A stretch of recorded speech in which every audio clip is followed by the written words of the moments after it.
काय अजून काय पाहिजे असेल हवं असेल नाहीतर लोकांनी आमदारकीच्या निवडणुकीमध्ये दाखवून दिलं आहे वसंत मोरे काय चीज आहे ती जनतेने दाखवलं आहे।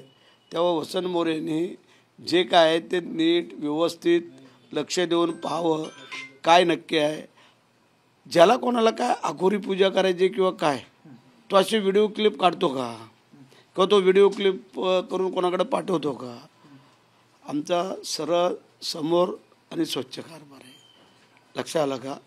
आता ह्या जर अघोरी पूजा केल्या असत्यात तर मग मला पालकमंत्रीपासून का थांबावं लागलं असतं एवढे दिवस, मग आम्ही त्याच्या माध्यमातून काहीतरी घडवलं असतं ना। पण आमच्या ते ध्यानी पण नाही आणि मनी पण नाही।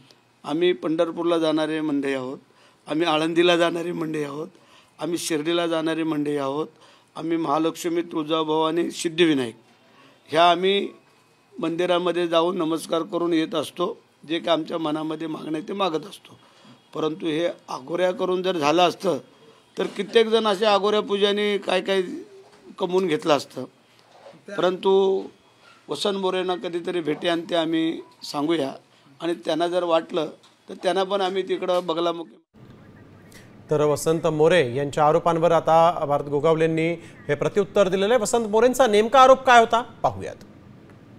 17 ऑक्टोबर 2024ला जो तुमच्या घरामध्ये तुम्ही बागलामुखी म्हणून जे